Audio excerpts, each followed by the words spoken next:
Para o debate. As perguntas, àqueles que desejarem, já podem ser encaminhadas à organização desse simpósio. Muito obrigado, doutor. Dando continuidade às apresentações, mas antes informando que este evento tem transmissão via internet através do site www.abrela.org.br. Chamamos a seguir para falar sobre diagnóstico precoce versus diagnóstico de certeza, o doutor Marco Antônio Trócoli Chieia. Doutor Marco Antônio é neurologista responsável pelo ambulatório de ELA do setor de doenças neuromusculares da Universidade Federal de São Paulo, Escola Paulista de Medicina. Por favor. Terá também 20 minutos para a sua apresentação. Bom dia, doutor Marco Antônio Trócoli Chieia.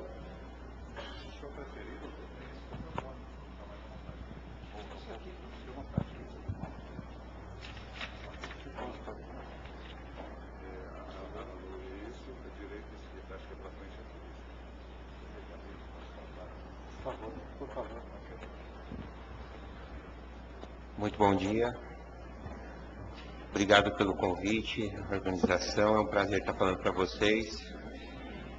Bom, faz mais ou menos uns 10 anos que eu estou envolvido com neurologia, desde a formação, e envolvido com esclerose lateral amiotrófica.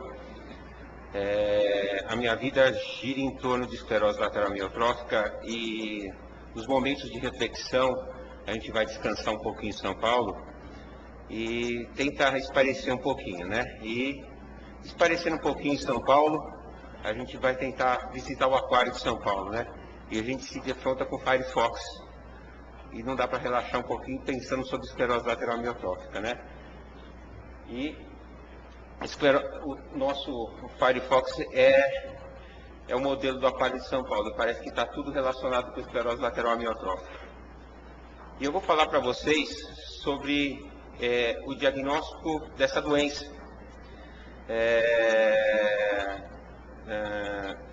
Essa doença, que é uma doença considerada como uma doença fatal, neurodegenerativa, quando falamos de um diagnóstico, estamos falando de duas coisas. O paciente chega no consultório médico uma dúvida e um medo. Ele chega no consultório do paciente tentando um avanço, tentando uma esperança, tentando uma resposta. Primeiramente, vamos falar um pouquinho de dado estatístico. Um dado estatístico, uma incidência de 2,6 por 100 mil habitantes, no sexo feminino, de 3,9 para o sexo masculino, uma idade de pico de incidência de 75, 79 anos, numa população envelhecida, por exemplo, no Reino Unido, uma população de 50 anos, mais ou menos, no Brasil, na América do Sul, o risco de vida 472, por exemplo, que não tem aumentado nos últimos anos, que é da esclerose lateral amiotrófica. Os primeiros sintomas que o paciente vem sentindo, ele chega no consultório médico, vem com a voz enrolada, vem com sintomas característicos de fasciculações, câimbras, membros inferiores, fraqueza, choro e riso incontrolado, disfagia, disartria, sintomas que vocês já conhecem, ou tropeçar, cair, perda do controle das forças das pernas, e são sintomas comuns que os pacientes já têm, que vocês já ouviram falar algum dia. E o diagnóstico de certeza, não fica em dúvida o paciente ainda perguntando para o médico, será que realmente eu tenho esclerose lateral amiotrófica? Estatisticamente, esses sintomas se dividem mais ou menos da seguinte forma. Os sintomas motores, eles podem apresentar podem se apresentar mais ou menos 20%, a 18% a 20% no território bulbar, 70% em membros. A respiração é acometida de 5% a 7%.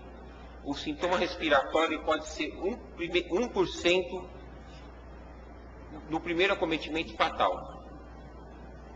Alteração de marcha, 5% dos casos, nos 3 primeiros meses. Rigidez, em 2,5%. Amiotrofia, em 8,5% dos casos. Então, nos 3 primeiros meses, mais ou menos a distribuição dos sintomas são esses. Esse é um dado estatístico de um estudo de 2002 que eu observei. Então, a esclerose lateral amiotrófica, que é uma síndrome de uma mistura do neurônio motor superior com o neurônio motor inferior, apresenta os seguintes sintomas que eu representei para vocês. O paciente chega com uma dúvida do diagnóstico e um medo, e ele chega para o médico para nos representar a seguinte certeza: eu estou ou não estou com o diagnóstico. E o papel do médico é definir essa certeza. Mas o papel do médico, além desse, é um pouco maior do que isso. É afastar a possibilidade de síndromes mimetizadoras. Eu acho que esse é o principal papel do médico também. Porque se não existir esclerose lateral amiotrófica, nós estamos dando um grande passo para o paciente. E esse cabe ao médico pedir exames que afastem esse diagnóstico, e esse é o principal papel nos próximos 3 meses, afastar as outras possibilidades diagnósticas que vão dar ao paciente uma possibilidade de ganho terapêutico.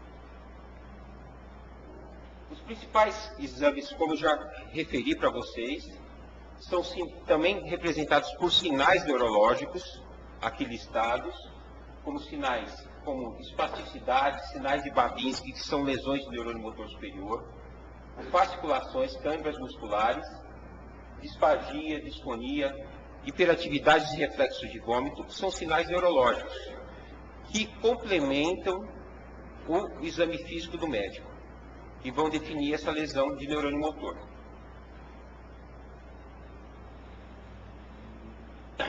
Associado a isso, o médico pede exame de eletroneuromiografia. Posteriormente, o Dr. Mamed aqui vai comentar com a gente os critérios definidos por ele e outros médicos sobre a eletroneuromiografia, que são muito bem definidos hoje, que vão complementar o exame do médico e vão definir a lesão do neurônio motor inferior, que vão auxiliar o diagnóstico para a gente. Existem exames muito bem definidos.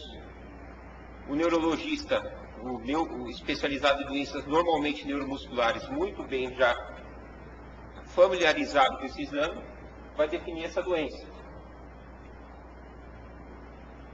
Associadamente a isso, e já bem descrito, hoje já se sabe que o paciente com doença do neurônio motor, ou esclerose lateral amiotrófica, pode apresentar alterações cognitivas.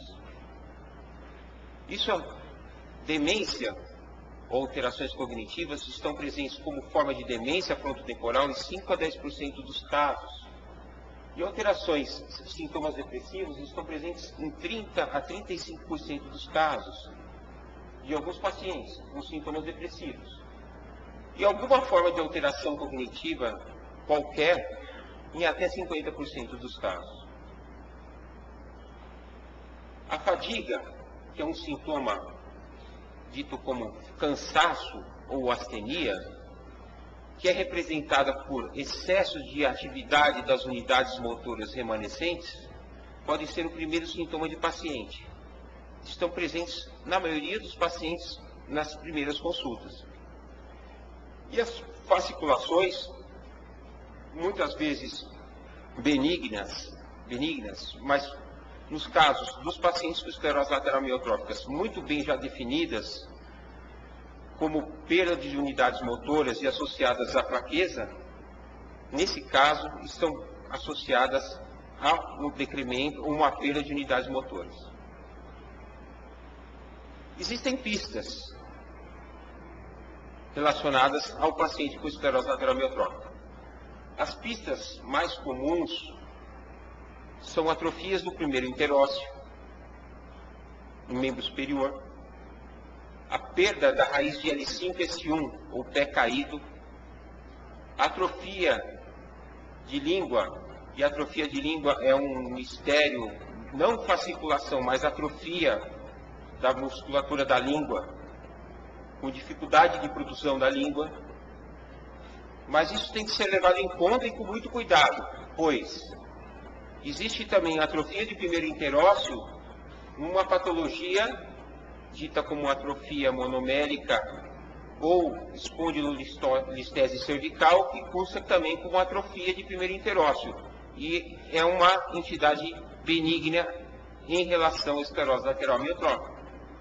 E existe fasciculação de língua numa outra entidade benigna em relação à esclerose lateral amiotrófica, que é a doença de Kennedy. Então temos que tomar cuidado com relação ao diagnóstico.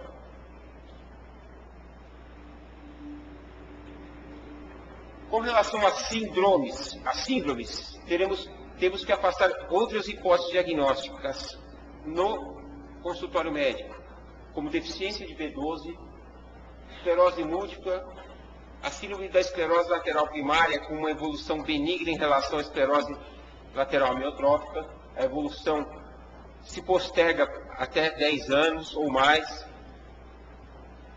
Paraparesia espástica hereditária, que faz o diagnóstico diferencial, HTLV1, adrenoleucodistrofia, erros inatos enzimáticos como a hexosaminilase A e B, CONSO. É necessário para a complementação diagnóstica a dosagem do líquor cefalorraquidiano para afastar doenças imunológicas como a neuropatia motora multifocal, que o Dr. Wilson vai comentar posteriormente. Dosagem de metais pesados, dosagem de anticorpo GM1, a biologia molecular, dosagem da SOD1, doença de Kennedy, SMN, biópsia de medula óssea, mielograma, sorologias e provas reumatológicas fazem parte do diagnóstico. Os exames de imagem vieram acrescentar muito para diagnóstico de lesão do neurônio motor superior. Aqui um quadro que simula muito um quadro de lesão do neurônio motor superior, como uma compressão de medula cervical. Aqui é um trabalho realizado, uma tese de doutorado de um colega nosso na Unifesp, Dr. Antônio Rocha, que usa uma técnica de MTC espinheco em ressonância nuclear magnética para mostrar a lesão do trato córtico espinhal, nos ajudando a detectar a lesão precoce do neurônio motor superior. Aqui a lesão do trato córtico espinhal, em coroa radiada. Aqui mostrando a lesão do trato córtico espinhal associada à lesão do neurônio motor superior. Existem outros exames de imagem que vieram corroborar com a ajuda diagnóstica à lesão precoce, que muitas vezes não aparece no exame clínico e dificulta o diagnóstico precoce. Por exemplo, o espectro com ressonância funcional, em que o pico do N-acetil-aspartato começa a declinar com a progressão da doença, que pode facilitar o diagnóstico, e esse exame é um pouco mais aprimorado, com dificuldades de realização no serviço público, mas pode, em alguns casos, facilitar o nosso exame. Outro exame funcional é o PET com flumazenil, que pode detectar alterações precoces, o hipometabolismo em áreas funcionais, principalmente o córtex motor. Ajuda a esse tipo de detecção. As áreas motoras, principalmente o metabolismo frontal, determinam um déficit perfusional de flumazenil e ajudam a detecção. A difusão, o DTI, que é Diffusion Tensor Imaging, ajuda também a detecção precoce, tanto em formas esporádicas como formas familiares. Essa é uma técnica pouco empregada ainda no Brasil, e alguns centros especiais costumam ser empregadas. Aqui nós já temos essas técnicas, a detecção costuma ser precoce. Os 3 primeiros meses nós já vemos algumas alterações, principalmente em formas familiares de doença.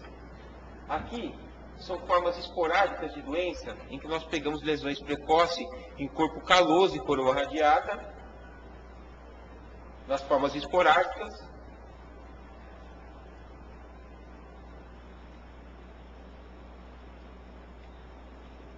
Aqui, em formas familiares, a lesão começa a aparecer de uma maneira mais intensa, com progressão, e aqui, em formas mais avançadas da doença,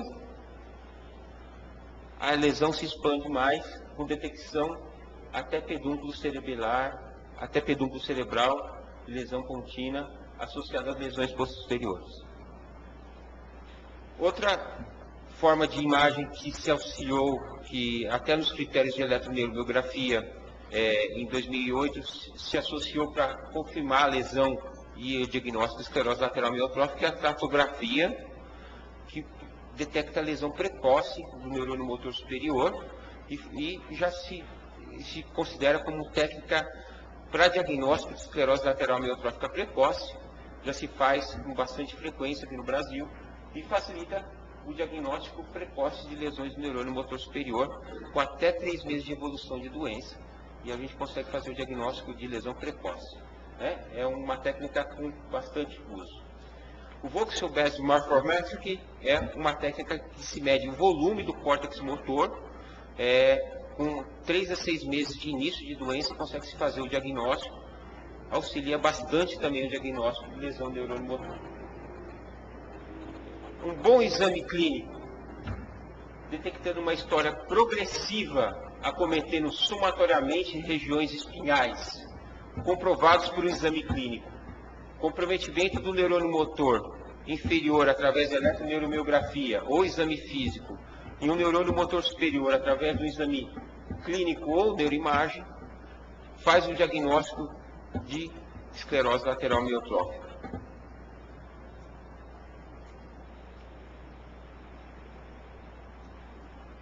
Nós classificamos isso através de um documento chamado Ellsworth Revised de 1998, e publicado no Wiley House, em que classificamos a doença como definida, provável, ou possível, de acordo com o acometimento de regiões espinhais, e determinamos o diagnóstico da doença. E, além disso, o ideal é classificarmos a doença como síndrome do neurônio motor. Ou definimos a doença como uma doença esclerose lateral amiotrófica, ou definimos a doença como uma doença do neurônio motor, ou a síndrome do neurônio motor correlacionada. Podemos classificá-la como a esclerose lateral amiotrófica clássica, ou consideramos ela como uma doença do neurônio motor, paralisia bulbar progressiva, doença do neurônio motor, Flail-Arm Syndrome, ou Man-in-Barrow, ou Flail-Leg Syndrome, ou atrofia monomérica, ou esclerose lateral primária, ou esclerose lateral amiotrófica com demência frontotemporal, ou atrofia muscular progressiva, ou esclerose lateral primária, e assim as síndromes motoras correlacionadas.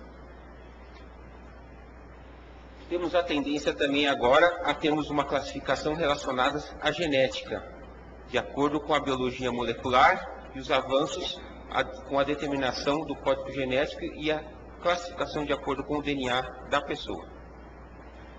Então temos a classificação relacionada às alterações gênicas e com relação às alterações familiares.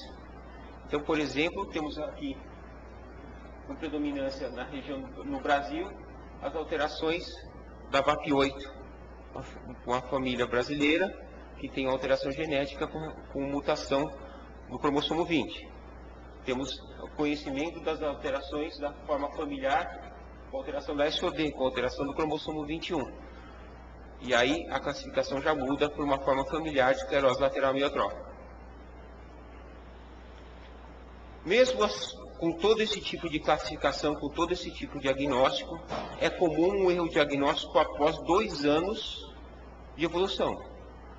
O médico erra, tanto aqui no Brasil como lá fora, com doença definida em 15 a 20% dos casos, o diagnóstico positivo. Eu tendo uma doença definida, eu tendo uma doença pelo ELScore definida, eu posso errar em 15 a 20% dos casos. É comum um erro diagnóstico. Eu tenho que revisar meus critérios, porque existem erros na evolução. Esse aqui é um trabalho feito por mim na Escola Paulista de Medicina, em que eu revisei 190 casos durante 2 anos no ambulatório e ocorreu o erro de 15,7% dos casos de falsos positivos. E aqui são as patologias em que houve mais erro diagnóstico, tendo uma doença como provável, como ela definida, provável ou definida.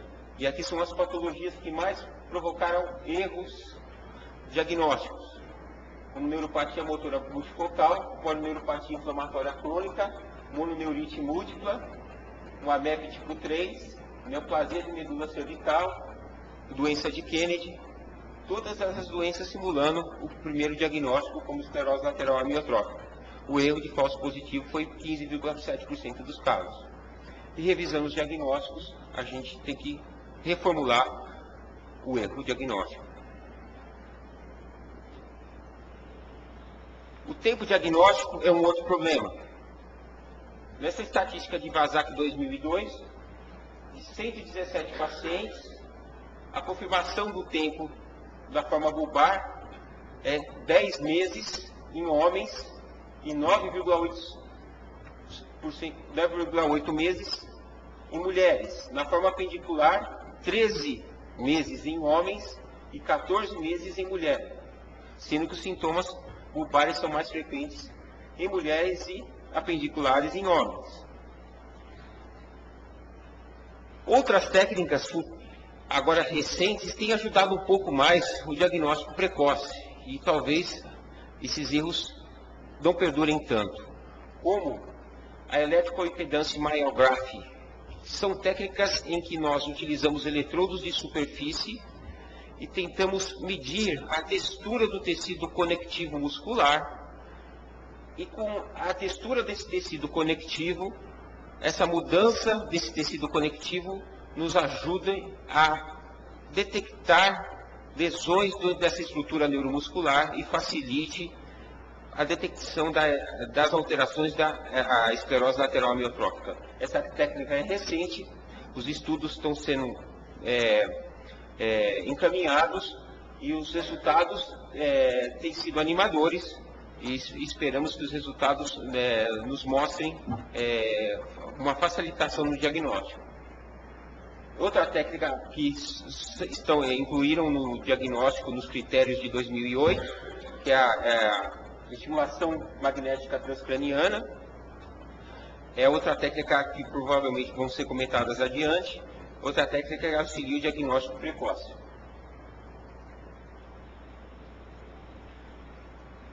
Existem biomarcadores no líquor cefalorraquidiano, que provavelmente são futuros biomarcadores da doença. Entre eles, eu vou mencionar aqui 2 que chamam a atenção, que é o decremento da eritropoetina e aumento das neurofilamentos de cadeia leve, que no grupo de pacientes, de 60 pacientes, se mostraram futuros marcadores e importantes futuros marcadores da esclerose lateral amiotrófica. Assim como outras doenças neurodegenerativas, eles parecem ser futuros marcadores. Então a dosagem deles no líquor cefalorraquidiano parecem ajudar bastante a marcação e facilitar o diagnóstico da doença. Acredita-se que o neurofilamento de cadeias leves vai ser um marcador que vai nos ajudar e corroborar bastante com o diagnóstico, apesar de ter uma dificuldade dele ser inversamente proporcional com a progressão da doença. Esse é o trabalho que apareceu no Eurojournal em 2007, que o Zetalec publicou, e deve ser pedido justo no começo da doença, porque vai facilitar o diagnóstico. Concluindo, o diagnóstico precoce vai facilitar a introdução do método terapêutico, que vai ajudar no diagnóstico. E o uso do exame da imagem é o que vai ajudar o diagnóstico e vai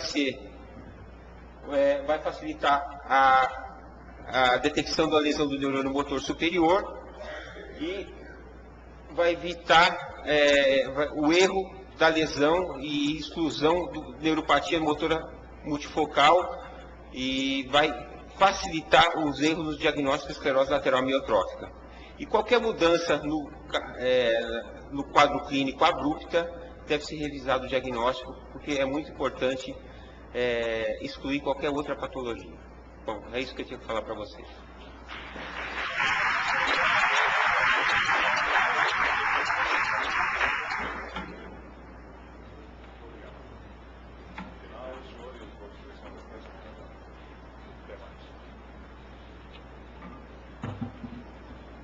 Nossos agradecimentos ao Dr. Marco Antônio Trócoli Chiea, neurologista responsável pelo ambulatório de ELA do setor de doenças neuromusculares da Universidade Federal de São Paulo, Escola Paulista de Medicina.